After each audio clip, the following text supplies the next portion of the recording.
Clap. Salutations. C'est si bon d'être bon.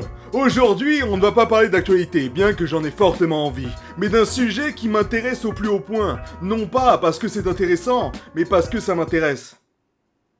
Un sujet qui m'intéresse et qui m'intrigue dans le domaine du catch. Effectivement, comme je le disais dans le récap de Raw, qui date d'il y a plusieurs semaines, bien que je vous invite tout de même à aller le voir, il y a dans le catch le face contre le heel, le héros contre le méchant, le manichéisme, le mac and peace, le manichéisme pur et efficace, le bien contre le mal. Eh oui, rien que ça. Bien que cela ne soit pas forcément spécifique au catch, il ne faut tout de même pas nier que c'est fortement appuyé dans ce domaine. Et c'est là que j'interviens, tout comme Solo et Jimmy dans les matchs de Roman Reigns. Et pas que. Eh oui. C'est là que j'interviens car je me demande depuis longtemps pourquoi on ne pourrait pas avoir de heel contre heel, de face contre face. Pourquoi cela semble déranger? Pourquoi cela paraît si étrange? Comme je le disais dans cette magnifique vidéo sur One Piece, que je vous invite à voir bien sûr, je parlais de mon rapport au combat en général, qui est d'ailleurs propre à moi, je le rappelle, et le catch ne loupe pas le coche. Catch, coche, ça se ressemble. Le fait est que pour moi, avoir un heel contre un heel, un face contre un face, serait une bonne chose. Et je vais vous expliquer pourquoi. Car avant tout, nous savons qu'un match, un combat, sert avant tout à savoir qui est le plus fort, qui gagne à la fin. C'est logique, me direz-vous. Cela créerait donc avant tout une hiérarchie, pour savoir qui est le plus fort, qui est le plus méchant, qui est le plus. Évidemment, on pourrait se dire de facto que le moins gentil c'est le plus méchant, et que le moins méchant c'est le plus gentil. Logique. Évidemment, je serais d'accord vu que c'est logique, mais dans le catch, il est facile de faire la distinction entre un face et un heel, bien que cela tend à s'affaiblir aujourd'hui. Si par exemple nous avions Roman Reigns, le chef tribal, contre The Rock, l'autre chef tribal, à WrestleMania 41. Attention. Sans titre et les deux en heel, eh bien pour moi, dans ma perspective, je ne verrais pas de problème. Je serais même hypé et content. Cela ne me dérangerait pas le moins du monde. Au contraire, cela m'arrangerait. Car leur histoire, c'est de savoir qui est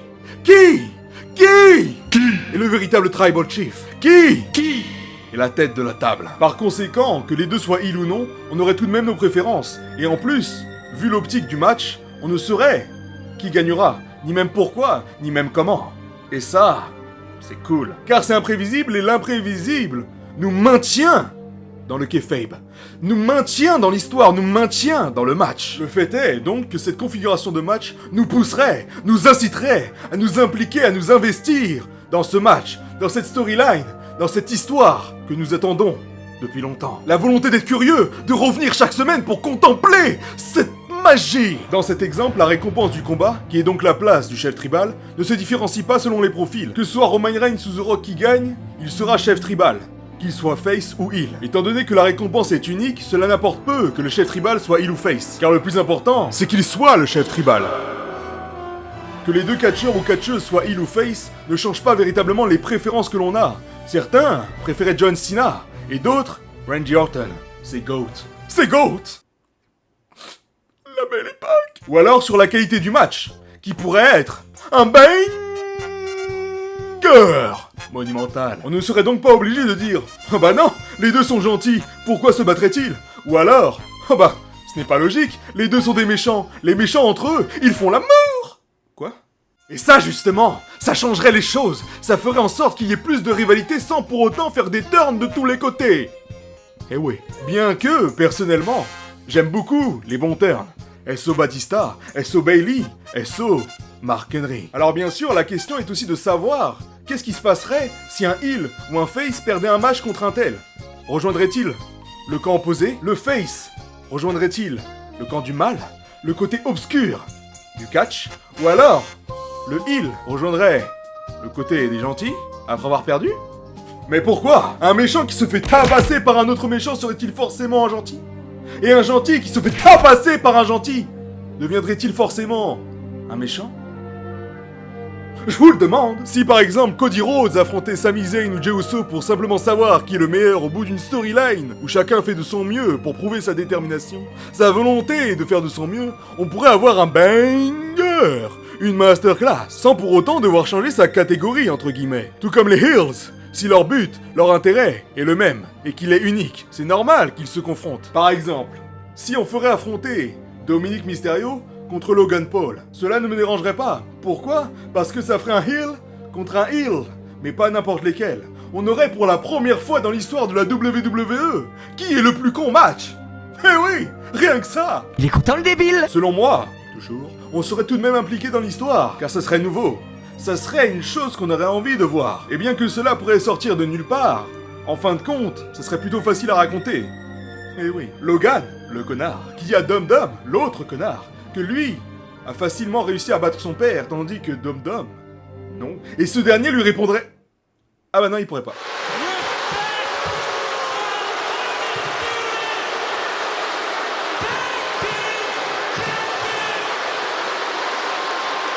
Eh ben honnêtement, on tient quelque chose, non?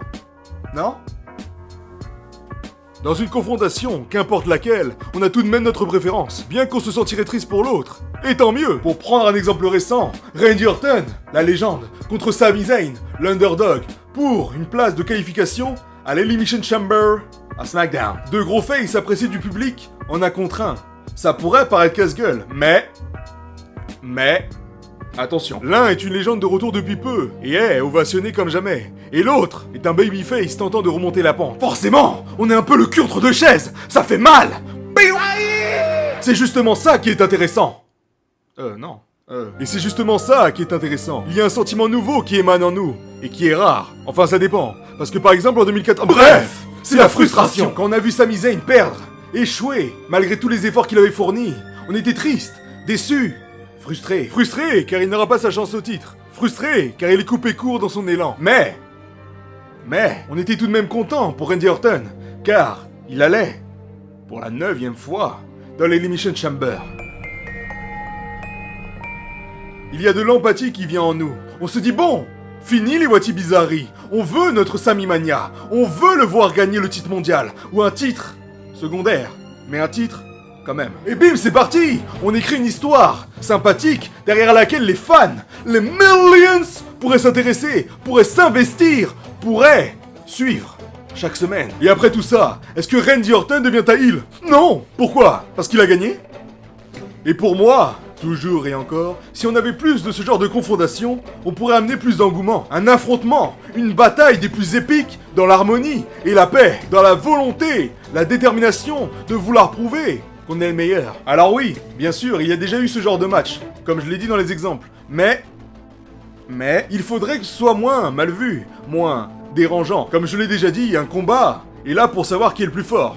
À la base des bases. Parfois, ça se fait dans les règles de l'art. Parfois non. Et oui, je parle de Roman Reigns. Selon moi, le fait de catégoriser un catcheur en heel ou en face n'a pas autant de signification que cela devrait avoir. C'est surtout et avant tout une façon de voir les choses, une façon d'agir, une question d'attitude. Et pour moi, le meilleur exemple, c'est Gunther. Gunther, c'est l'archétype même du heel atypique. C'est un heel. Il est autrichien, il est forcément... bref. Le fait est que les valeurs qu'il prône, comme respecter le ring, qu'il considère comme sacré, que travailler dur pour ce sport qu'est le catch, c'est des valeurs fortes que pourrait avoir un gentil, un babyface, comme par exemple Chad Gable. Eh oui, rien que ça, WrestleMania 40. Et pourtant, regardez-le, son visage, son regard, sa carrure, sa prestance, ça se voit directement que c'est un méchant, un tyrannique tyran. Eh oui, c'est Gunther, le ring général. Rien que ça. C'est comme The Rock en Marcel Noir, le regard noir, on sait pas à quoi il pense. Il est en Blade Gamble, peut-être qu'il pense au nombre de coups qu'il va se prendre dans son prochain film. On sait pas. Et ça, c'est cool. Mais on peut aussi parler de Drew McIntyre, le sauveur, The Savior of WrestleMania. Des mois durant qu'il fait l'équilibre entre le face et le heel, le gentil et le méchant. Pour nous, les spectateurs. Et pour notre plus grand plaisir. Il nous en faut plus des mecs comme ça, des twinners, des mecs qu'on sait jamais à quoi ils pensent. Le lundi, il sauve des gens. Le vendredi, il fait des guet-apens. On sait pas, on sait jamais. Et c'est ça aussi le catch. L'imprévisibilité, le suspense, la surprise. Et ça, c'est cool. Faut mettre les mains dans le cambouis. Faut changer la donne dans la nouvelle ère du catch. Eh oui, rien que ça. On veut voir plus de faces s'affronter. Plus de heels se fracasser la gueule. Avec évidemment une histoire logique et cohérente. Comme exemple, je pourrais citer le match, que dis-je, le match légendaire entre Shawn Michaels et l'Undertaker. The Heartbreak Kid contre le Deadman à WrestleMania 25. Ce banger monumental, ce banger indéniable, la lumière contre les ténèbres, le bien contre... Ah bah non. car il n'y avait pas besoin de cela. Ou alors, dans une moindre mesure, John Cena, la légende, contre Daniel Bryan, le chouchou des nanas. Le chouchou du public à SummerSlam 2013. Même si ce sentiment que je décris là marcherait plus sur les heels, car les méchants aiment bien détester, je pense que ce serait une chose à normaliser. Après tout, dit-on pas, l'ennemi de mon ennemi est mon ami. Non, non, non, non, non, non, non, non, non, non, non, non, non. L'ennemi de mon ennemi n'est rien d'autre qu'une mouche que je dois écraser pour asseoir ma domination dans le monde du catch. Eh oui, rien que ça. Tandis que l'ami de mon ami n'est rien d'autre qu'un obstacle, une épreuve, pour prouver que je suis le meilleur, pour prouver que je mérite une chance au titre, pour prouver que je mérite d'être champion. Bien qu'on puisse penser, à juste titre ou non, que les possibilités sont limitées, cela pousserait, justement, à reconsidérer beaucoup de choses, à pousser la créativité à un autre niveau. Mais bien sûr, cela reste un débat ouvert à la discussion. Je ne sais pas exactement si ce sujet a déjà été mis sur la table. Pourtant, je trouve ça foutrement intéressant. Eh oui, mais, comme je l'ai dit au tout début, le catch reste avant tout un héros contre un méchant, un face contre un heel. Et c'est également le cas dans la plupart des films, des séries, des mangas, des comics, des bandes dessinées, dans les histoires tout simplement. Et donc, dans le catch. Et ça, je le comprends parfaitement, c'est une évidence. David contre Goliath, Luffy contre Barbe Noire, le monde contre les impôts, la juge contre Vince McMahon. Bref, c'est une logique facile à comprendre, n'est-il pas? Et c'est une bonne chose, ça permet de faire une distinction très claire entre les deux. Le manichéisme pur, le bien contre le mal. Une distinction telle que choisir son camp est plutôt simple. Choisir le bien ou choisir le mal. Si l'on prend l'exemple de Cody Rhodes contre Roman Reigns, qui est tout bonnement l'exemple le plus criant actuellement à la WWE, d'un côté, on a Cody Rhodes, qui, qu'on l'aime ou non, est la représentation la plus symbolique du héros. Le héros du peuple, souriant, travailleur, aimant, ne manquant pas une occasion pour donner le sourire ou pour défendre son prochain. Il a affronté de nombreuses épreuves pour être là où il en est. Il représente l'esprit shonen, le fait de se surpasser pour obtenir ce que l'on veut, ce que l'on souhaite, ce que l'on rêve. Car les rêves d'un homme ne meurent jamais. Le fait de se surpasser chaque jour pour obtenir ce que l'on veut, ce que l'on mérite, notre dû, pour accomplir le rêve qu'on a toujours eu. Bref, finir l'histoire. Finir l'histoire, oui, mais contre qui ?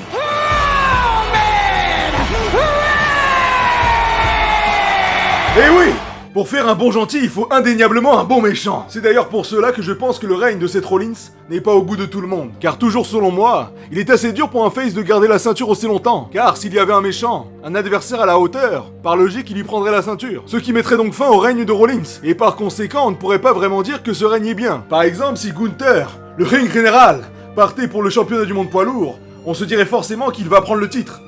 Et oui, il se pourrait alors que la rivalité entre les deux soit un banger, une masterclass, tout comme les matchs. Mais, est-ce que pour autant le règne de Rollins serait à la hauteur? Car si Rollins gagne le match, on se dirait que son adversaire n'était pas assez crédible. Ou alors que c'était une connerie de le faire gagner. Et qu'à l'opposé, s'il perd, eh bien c'est fini. Donc pas forcément de long règne.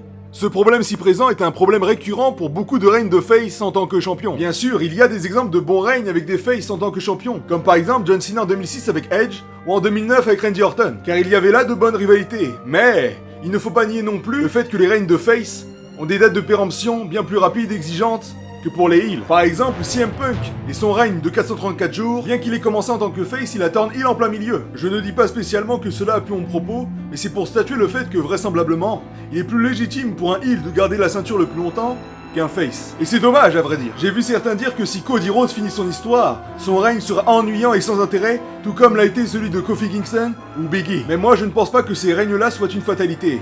En tout cas, il ne faut pas que ça le soit. Encore une fois, il faut reconsidérer les choses, mettre les mains dans le cambouis, pousser la créativité à son maximum, à son summum, à son optimum. Révolutionner le jeu, révolutionner le catch moderne. Je vais donc faire un bref aperçu, non je rigole, un très long aperçu de ce que pourrait être le règne idéal de Cody Rhodes s'il gardait la ceinture longtemps, en tant que face seulement. D'au moins essayer d'apporter une solution, car vous allez voir que tout ce qui va suivre va être du grand n'importe quoi.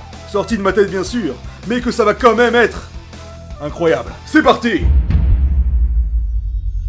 Wrestling has more than one royal family. À WrestleMania 40, lors du main event de la nuit 2, Cody Gold Rhodes vint enfin Roman Reigns pour le titre de la WWE. Lors d'un match 1v1 surbooké de zinzin,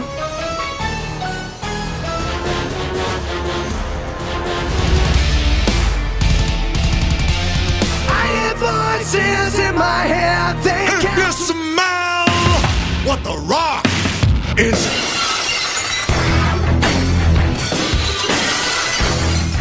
Pour lancer un tas de storylines. Mais on aurait à la fin de tout ça Randy Orton qui vient célébrer avec Cody Rhodes, ou que sais-je. Mais The Viper strikes again. On commencerait donc le règne de Cody Rhodes avec une, si ce n'est la confrontation la plus importante pour lui. On met les pieds dans le plat directement, on met les mains dans le cambouis, pour justement faire une forte impression dès le début. Randy Orton, la légende, le GOAT, enfin heel depuis bien longtemps, qui raconte que cela fait justement trop de temps qu'il n'a pas été champion, et qu'il ne peut laisser son élève, son petit, l'être sans bouger le petit doigt pour lui enlever. Il rappelle également qu'il a été le premier adversaire télévisé de Cody Rhodes, et qu'il sera aussi le dernier. Cody, quant à lui, pourra évoquer tout le travail qu'il a dû faire pour sortir de l'ombre de Randy, avec la Legacy, qu'après sa défaite à WrestleMania 26, il avait cette frustration de ne pas avoir réussi, que désormais, il n'a plus peur, car c'est lui, le champion, c'est lui qui est au sommet. Mais surtout et avant tout, le plus important, maintenant que Cody a fini son histoire, en rendant hommage à son père, rien ne nous dit qu'il ne va pas le venger. En effet, Randy Orton est si ce n'est le dernier adversaire de Dusty Rhodes, avec le Texas Bulwark Match. Cody Rhodes veut donc laver cet affront. Washing Cody Rhodes. C'est moi qui l'ai trouvé celle-là. Le fait est que je commencerai cette rivalité avec un premier match à Backlash 2024, pour nous les Français, avec bien sûr une victoire à la clé pour l'American Nightmare. Maintenant que Cody est champion, il n'est plus obligé de catcher à chaque weekly, à chaque PLE, sans bien sûr devenir part-timer comme Roman. Bref, le fait est que je ne vois pas vraiment de match pour lui à Money in the Bank. Donc, Randy Orton contre Cody Rhodes 2 à SummerSlam. On se dit ça y est, cette fois-ci il va le perdre le titre. Eh bien non. Non, non, non. Car durant ce match, on aura l'intervention d'un heel, quelqu'un que l'on n'attend pas ici, vraiment pas, mais qui fait partie de la nouvelle génération que l'on doit mettre en avant.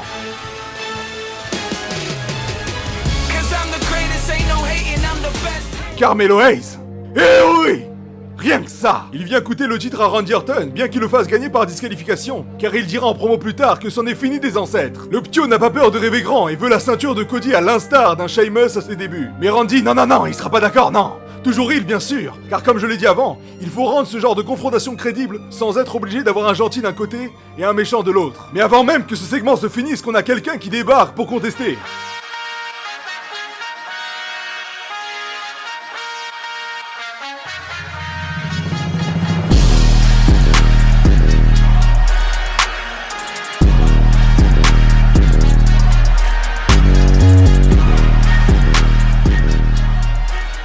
Eh oui, le futur mis en avant, mais ce n'est pas le seul à intervenir. Yeah, le rendez-vous des anciens et des nouveaux. Et bim, allez, un Fatal 4-Way. Un Fatal 4-Way pour désigner un contender pour le titre. Car ce genre de match nous manque grandement. Que ce match se fasse en main event de Raw pour donner de l'intérêt au weekly, ou dans un PLE, n'importe peu. Le fait est que le gagnant de ce match se retrouve être LA Knight, laissant le soin de soit refaire une rivalité Tri-Carmelo, soit Randy Orton, Carmelo Hayes. Rien que ça. LA Knight, gros face, mais avec une attitude de heel, une sorte de twinner qui ne s'assumerait pas. On pourrait jouer sur cela pour ne pas forcément devoir le tourner heel. Ils ont tous deux affronté Roman Reigns pour le titre, et ils ont tous deux échoué la première fois. LA Knight veut donc montrer que si la Bloodline n'était pas là, il serait lui aussi champion. Prouver qu'il est là, mégastar qu'il pense être, mais aussi prouver qu'il serait un meilleur champion que Cody Rhodes, car Cody Rhodes ce n'est pas...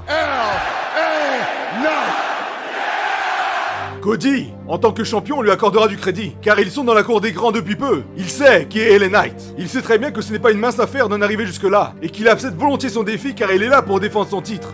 Pas comme Roman Reigns. Mais que malgré ça, il va tout comme Roman Reigns le battre pour conserver son championnat indisputé. On pourrait avoir ce match pour le prochain PLE, peut-être un show en Arabie Saoudite, qui sait, avec bien sûr une victoire clean de Cody mettant fin directement à la rivalité. Une rivalité courte, car les adversaires potentiels affluent, et je pense qu'une défaite n'enterrera pas LA Knight. Car il est bien fort. Mais qui pourrait ensuite faire face à Cody Rhodes pour le défier? Maintenant que Cody est un champion solidement installé, qui pourrait lui faire face? Eh oui, le rageux, en full time, qui a perdu son titre gagné à WrestleMania durant le PLE précédent. En tant que bon heel, il dit que cela ne signifie rien, que c'est lui la raison pour laquelle Cody est champion, que sans lui, il n'y aurait rien de tout ça, et que c'est justement pour ça que c'est à lui d'y mettre fin. Mais également qu'il n'a pas besoin de match d'opportunité pour devenir le challenger numéro 1 au titre de Cody Rhodes. Car c'est lui, le numéro 1, l'élu, le Chosen One. Mais Cody refuse, car selon lui, il doit mériter son spot, que la dernière fois qu'ils s'étaient croisés, il l'avait attaqué par derrière et qu'il y a des voix dans sa tête qui lui disent que ce genre de lâche ne mérite plus leur chance au titre. Référence à Randy Orton bien sûr, qui lui serait encore en rivalité avec Carmelo Hayes, histoire d'avoir un bon cru. Une masterclass pour une rivalité ancienne génération contre nouvelle génération. Alors que Cody catchait dans le main event de Raw dans un classique 3v3 à l'ancienne, il est attaqué par Drew McIntyre, alors qu'il attendait un autre tag à faire, frustrant grandement les fans. Drew le roue de cou, il part prendre les armes, c'est le rageux à full time, faut pas déconner. Les coéquipiers de Cody tentent de l'arrêter, mais il est armé le con. Leur adversaire vient de les empêcher d'intervenir. Et McIntyre, il s'arrête plus. Le traité de lâche, lui. Moi?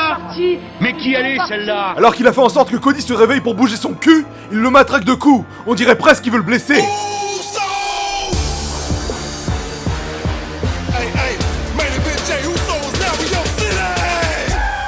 Eh oui, le grand ami de Cody, Jey Uso, qui débarque pour le défendre à temps. Miskin, il était en train de douiller. La semaine suivante, Drew McIntyre ouvre le bal en demandant à Cody si désormais, il voudrait lui donner sa chance ou alors, préférerait-il ne rien faire et être un champion faible, comme l'était Seth Rollins avant que lui, Drew McIntyre, lui prenne le titre à WrestleMania 40. Mais ce n'est pas Cody Rhodes qui débarque, mais bien Adam Pearce, le général manager de Raw, pour annoncer à Drew McIntyre qu'il devra affronter cet homme pour avoir une chance au titre de Cody Rhodes.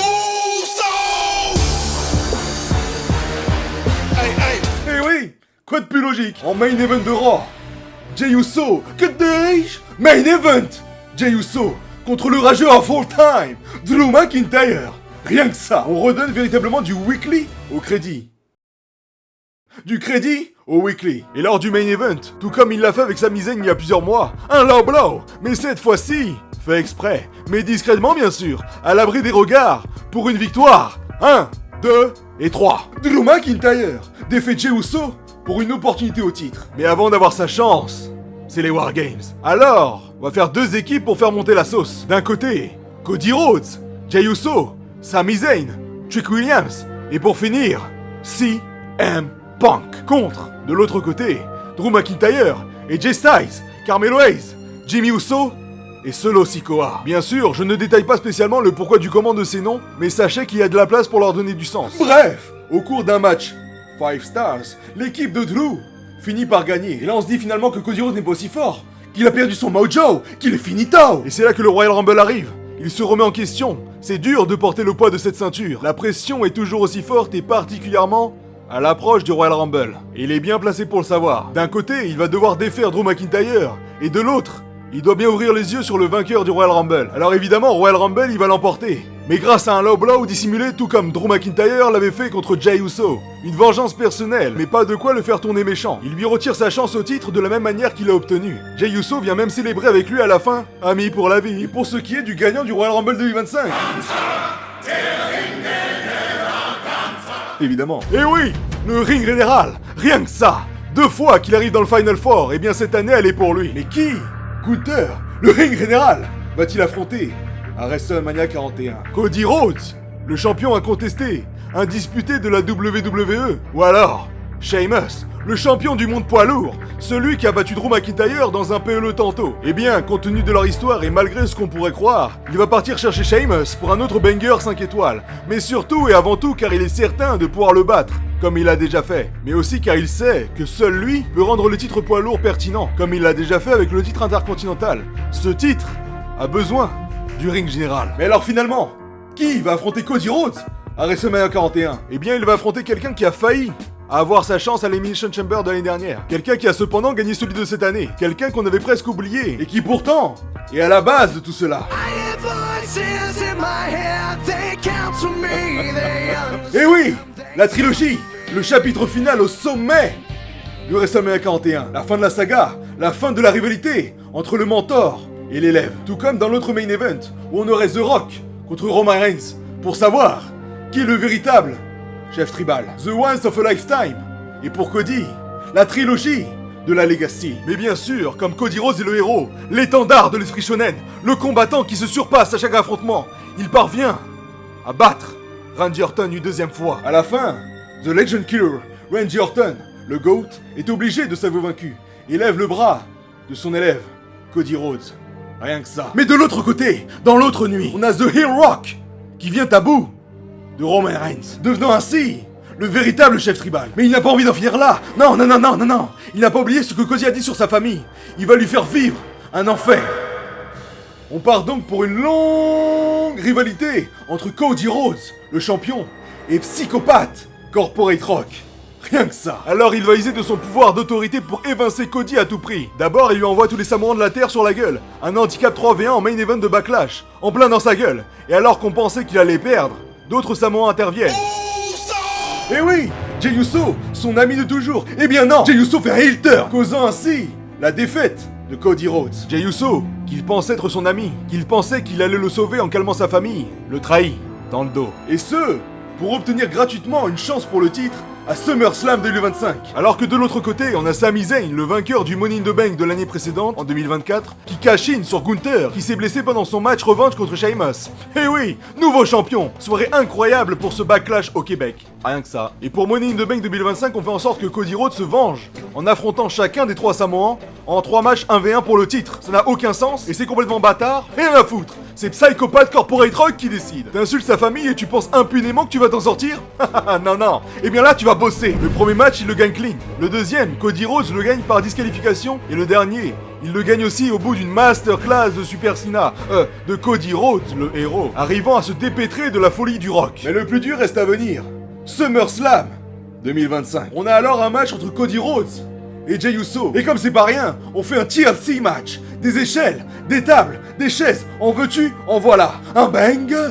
Un match 5 étoiles. Et oui, rien que ça. Une histoire racontée dans le match entre les deux anciens amis. Cody Rhodes qui a encore du mal à considérer Jey Uso comme un ennemi. Et qui va donc galérer comme jamais. Jey, lui, de son côté, qui va le passer à tabac. Car il a été manipulé par The Rock, du grand art. Mais finalement, Cody va trouver les couilles qu'un champion doit avoir pour lui asséner un Crossroads du haut des échelles sur 2 tables empilées à la manière d'un John Cena sur Edge. Et je suis même pas certain que ce soit possible, mais rien à foutre, bordel. Mais là, à la fin de SummerSlam, Cody se met à douter. Après le match, il prend le micro. Il a beau être le champion disputé.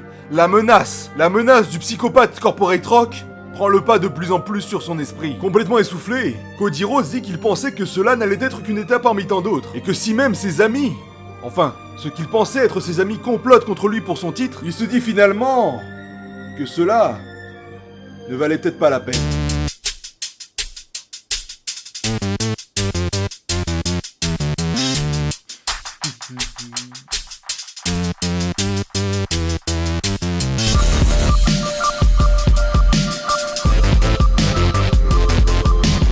Eh oui, Maxwell, Jacob, Friedman.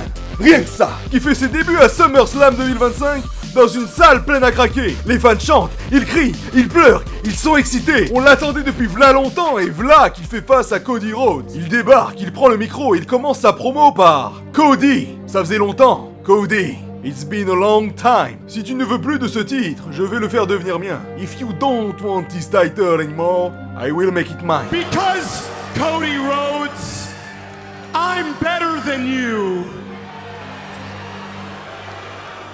And you know it. Et on finit donc SummerSlam 2025 sur ce face-à-face. Le lendemain à Raw, MJF vient dire être venu à la WWE car c'est ce qu'il voulait depuis le début afin d'y affronter les meilleurs, ceux qui se proclament Best in the World. En référence bien sûr à CM Punk. Eh oui, en soupape. Et c'est justement pour cela que Cody Rhodes doit être à 100% et non pas une version de lui. MJF vient pour l'or. Et ça n'a rien à voir avec son origine. Attention. Rien à voir. Mais évidemment, cela ne va pas être facile, même pour MJF. If you smell what the Rock is cooking. Eh oui! Psychopathe Corporate Rock, le retour. Psychopathe Corporate Rock débarque pour cut la promo de MJF et échanger le fer au micro avec lui, pour lui faire comprendre que ce sont les Samoans qui viendront mettre fin au règne de Cody Rhodes. Tout comme Samoa Joe l'a fait avec le sien. Légitimement saoulé, MJF fera une promo à hauteur de sa réputation pour faire comprendre au Rock que ce n'est pas une autorité qui va l'empêcher d'être challenger au titre de Cody Rhodes et l'empêcher d'être le champion de la compagnie. Compagnie que Dwayne Johnson, The Rock, semble vouloir diriger au mépris des millions de gros salopes qui le voyaient en modèle, alors que finalement ce n'est qu'un égoïste lécheur de cul avec un ego démesuré qui n'accepterait pas d'être ce qu'il est. Un bon à rien, pas mieux que Vincent Kennedy doit aller en prison, McMahon. Cela donnerait lieu bien sûr à ce qu'on ait MJF et Cody Rhodes en tag team. D'abord contre le Samoan, qu'ils vont gagner, puis contre le roster entier. Souvenir, souvenir. Cependant, la coexistence, la cohabitation ne tient plus. MJF trahit Cody Rhodes en lui foutant un low blow et le laisse inerte au milieu du ring. Il repart grand sourire. Il a encore fait croire que le diable n'existait pas. Sa spécialité. MJF doit ensuite affronter Montez Ford, car Montez Ford, c'est aussi le futur, pour pouvoir se qualifier pour un tournoi qui servira justement à définir le challenger numéro 1 de Cody Rhodes, une sorte de King of the Ring. Évidemment, MJF va sortir gagnant du combat contre Montez Ford et devra venir à bout du tournoi, avec à la fin un homme qui a déjà eu sa chance contre Cody Rhodes, qui déteste aussi Punk.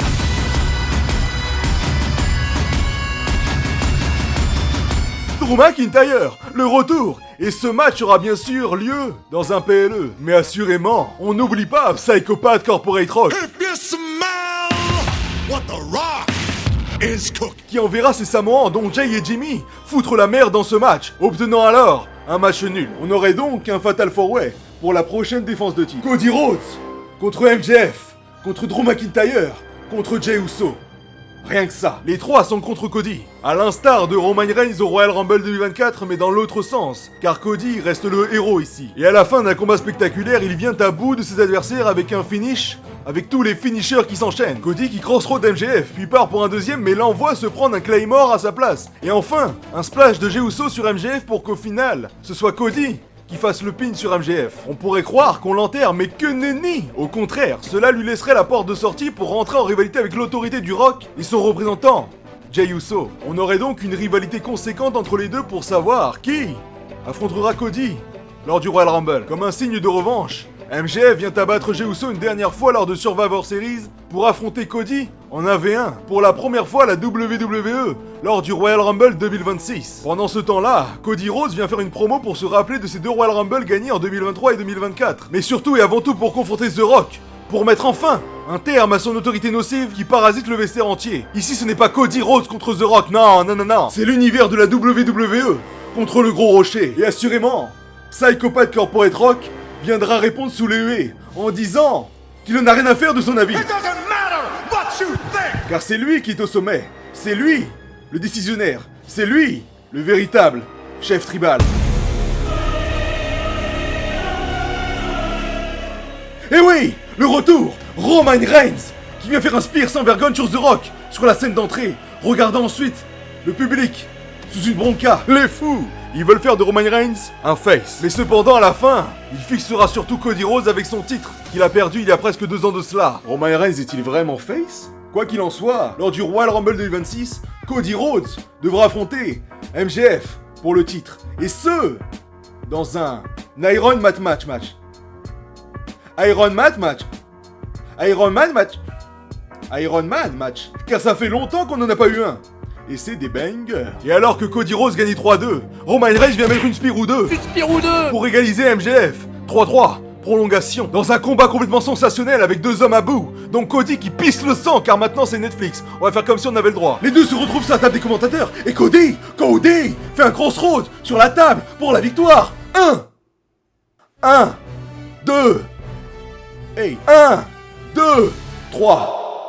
Cody conserve son titre face à MJF dans un match complètement zinzin. Mais quand cet homme va-t-il s'arrêter de prendre des bangers? Comment son corps tient-il à chaque fois? On le voit pleurer de joie. Lui aussi, il est à bout, avec le logo de WrestleMania juste au-dessus de lui. Et oui, mais débarque alors le vainqueur du Royal Rumble.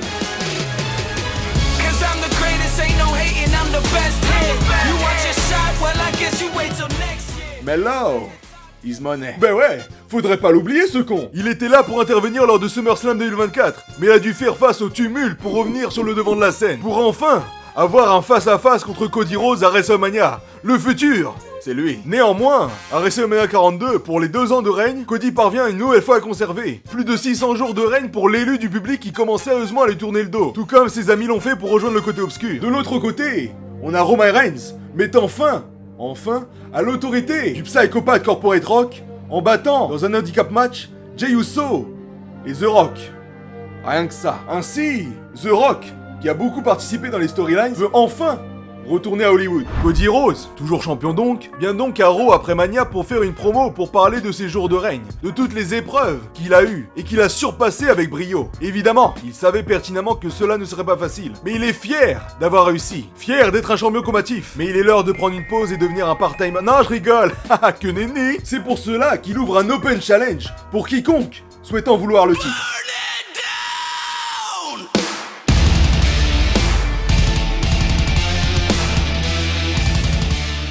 oui, Monday Night Rollins qui revient faire face à Cody Rhodes 4 ans après leur dernière rivalité. Ça commence à dater. Mais lui ne veut pas l'affronter dans un vulgaire weekly. Il veut Cody Rhodes pour SummerSlam, un main event, un combat d'anthologie. Ce que Cody accepte par respect, bien qu'il sache pertinemment qu'il va gagner. Mais c'est alors que le véritable participant de l'Open Challenge débarque. Grayson Waller, heel très peu utilisé qui se doit d'être plus mis en avant, car c'est également le futur de la WWE. On construit le futur. Le règne de Cody Rhodes doit mettre en avant des talents. Et oui, et au terme d'un match XXL, alors que Cody Rhodes se trouve au sol, il se fait stomp par Rollins, qui reprend son gimmick de Messiah, ou alors de l'architecte, ou une variante, que sais-je. En tout cas, Rollins redevient un heel sérieux, un heel menaçant. Un heel qu'on aime détester. La semaine suivante, Cody Rhodes demande des comptes à Rollins car il a pourtant accepté son défi. Et ce dernier viendra lui répondre qu'il fait tout cela pour l'affaiblir, pour qu'il soit dans sa tête, pour mettre fin à ce règne de terreur, car les fans lui tournent le dos comme ils l'ont fait avec lui pour le titre poids lourd. Et que justement, il vient pour le libérer d'un poids lourd. C'est Rollins, le salvateur. C'est alors que débarquent Carmelo Hayes et Grayson Waller pour attaquer Cody Rhodes sur le côté lâchement, créant un nouveau clan Heel à Raw composé de Seth Rollins qui regagne de la popularité comme Roman Reigns en 2020. Carmelo Hayes, l'étoile montante, et Grayson Waller, le méchant qu'on aime également détester, les visionnaires. Et là, on va donc rentrer dans une dynamique, une histoire où Cody Rhodes se doit de constituer une équipe pour Money in the Bank, pour affronter les 3 Gugus. Et pour ça, on aura Braun Breaker, également une star en devenir, adulé de beaucoup, qui vise actuellement le titre poids lourd de Gunther. Mais il manque une personne. Cody pensera logiquement à Randy, mais ce dernier refusera. Et une semaine avant Money in the Bank, à Raw, Cody Rhodes fera une promo pour mettre à plat la jalousie constante qui émane du vestiaire, et pour dire qu'il est déçu de ça. À un point qu'on pourrait croire qu'il va turn heel, mais...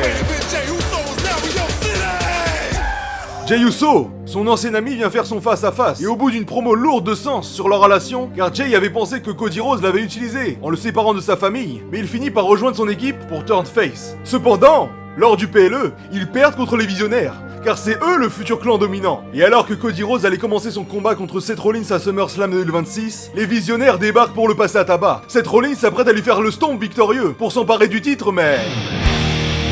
Behold the king. The king of kings. Le retour du CEO qui respire enfin depuis que The Rock est parti. Il tient à rappeler à Seth Rollins qu'il ne peut faire ce qu'au bon lui semble pour voler le titre. Et là, la foule, elle est en plein doute. Elle est en suspens. Elle ne comprend pas ce qui se passe. Qu'est-ce que Triple H vient faire ici? Tout le monde est en attente. Le match a été lancé. La cloche a sonné. Et hop, Cody Rhodes met un schoolboy à Seth Rollins pour le 4-0 et conserve son titre une nouvelle fois. Évidemment, par la suite, Cody Rhodes se fait encore passer à tabac, mais cette fois-ci, des officiels et des catcheurs viennent les arrêter. Sinon, ils allaient le tuer, bon sang. Il va le tuer, il va vraiment le tuer. Il va le tuer, il va le tuer, il va le tuer, il va le tuer. La véritable haine qu'a Seth Rollins contre Cody Rhodes ne peut plus être contenue. Cela lancera véritablement la nouvelle rivalité entre Seth Rollins, accompagné des visionnaires, contre Cody Rhodes. Seth Rollins fera tout pour lui casser les couilles. Il ira même casser la gueule à Triple H en backstage. Eh oui, Miskin il est cardiaque. Le visionnaire, l'architecte, le Messiah ne peut pas laisser ce genre de choses passer impunément sans rien dire. Il ne fait plus le clown comme avant. Là, c'est le heel de la compagnie. Bien évidemment, Triple H, pour se venger dans un premier temps, ne laissera pas Seth Rollins faire sa loi. Il lui mettra une équipe sur le dos le temps de faire passer le temps. Alors que pendant ce temps-là, Cody Rhodes continue son Open Challenge avec des adversaires inédits. AJ Styles, Sami Zayn, Jimmy Uso, Trick Williams, Logan Paul même, Ilya Dragunov. Faut élever les catcheurs nouveaux sans oublier les anciens. Ou alors, on lui donne d'autres rivalités, mais là, j'avoue ne pas trop avoir d'idées. À Survivor Series, on a un autre War Games entre Cody Rhodes, Braun Breaker, Jey Uso, Sami Zayn et Kevin Owens. Contre les visionnaires, avec Logan Paul et Dominic Mysterio. Avec cette fois-ci, une victoire pour les Faces. Kevin Owens, pinant Kevin Owens, faisant le tomber sur Dominic Mysterio. Et oui, bref. Lors du Royal Rumble 2027, on aura le droit à un triple menace, avec Sami Zayn et Kevin Owens. Le bon vieux temps, la belle époque où les trois affrontaient la Bloodline ensemble. Il leur doit bien ça, mais sans grande surprise, il parvient à retenir, après que Kevin Owens ait une nouvelle fois trahi le bon vieux Sami, ou l'inverse, peu importe. Pour ce qui est du Royal Rumble 2027, c'est bien évidemment Seth Rollins qui parvient à le gagner, à l'aide de son équipe comme Randy Orton avait pu le faire en 2009. Ça fait grincer des dents. Tant mieux, il est heel, il en a rien à foutre. Et lors de WrestleMania 43, alors que le match entre Seth Rollins et Cody Rhodes allait commencer, Gunther, le vainqueur du Money in the Bank édition 2026, vient aux abords du ring et rejoint le match. Dès le début, car il a des valeurs fortes, des valeurs qu'il prône et qui sont respectables, pour finalement l'emporter avec un finish comprenant un long 1v1 avec Cody Rhodes, reprenant le schéma du Royal Rumble 2023. Eh oui, rien que ça. Et Gunther devient alors le nouveau champion incontesté de la WWE. C'est mérité. Ainsi, la nouvelle ère de la WWE est lancée. Bref, voici un exemple que ce que pourrait être un long règne d'un babyface comme Cody Rhodes. Évidemment, ce n'est pas le règne idéal que j'aurais attribué à Cody. Personnellement, je l'aurais fait perdre 2-3 fois le titre. Mais il n'en reste pas moins incroyable. La construction du futur. Eh oui, faut le dire. Bien que ce long règne de Cody Rhodes soit idyllique, c'était surtout et avant tout histoire de mettre le doigt sur le fait que les longs règnes de babyface soient beaucoup moins acceptés que les longs règnes de heel. Bon, sinon, pour en revenir au sujet initial, je disais donc, il y a bien longtemps de ça, que pour avoir un bon gentil, il faut un bon méchant. Et qu'à l'inverse, pour avoir un bon méchant, il faut un bon gentil. Il faut un obstacle assez conséquent pour qu'on en force le héros à se surpasser. Assez conséquent pour qu'on oblige les fans à lui apporter du soutien. Assez conséquent pour qu'on puisse s'impliquer. Car c'est ça, le catch. C'est fun! Mais il faut également faire bouger les choses, mettre les mains dans le cambouis, en faisant des profils atypiques et ambigus. Comme par exemple LA Knight, Drew McIntyre ou même Kevin Owens. En ajoutant à cela plus de confrontations entre deux mêmes catégories. Un face contre un face, un heel contre un heel. Car c'est l'histoire de l'affrontement qui nous intéresse. C'est l'histoire entre les deux qui nous fait nous impliquer. On ne sait pas qui va gagner, on ne sait pas pourquoi, ni comment. C'est ça qui est beau, la surprise, le suspense, le doute. Et ça, c'est cool. Mais après, il est certain que l'histoire sera plus dure à mettre en place, forçant à de nouvelles mécaniques, une créativité nouvelle que la WWE commence à vouloir apporter depuis l'arrivée de Triple H. Bien sûr, rien ne me dit que cela fonctionnera, ou que nous, les fans, l'accepterons. Mais pour moi, c'est une possibilité d'ouverture pour le catch, sans pour autant mettre fin au manichéisme efficace dont l'affiche Roman Reigns contre Cody Rhodes en est la synthèse parfaite. Bref, cela reste expérimental, mais surtout théorique, et ouvert au débat. Le tout dans le respect. Je pense sincèrement qu'il y a encore beaucoup de choses à dire là-dessus, et sur tous les aspects que cela implique. Car les histoires, les scénarios, les storylines tout simplement, s'englobent autour du catch et de la WWE pour nous offrir le meilleur, l'entertainment. Et oui, rien que ça. Sur ce, c'était Huracadabra pour vous servir. À bientôt dans le bateau.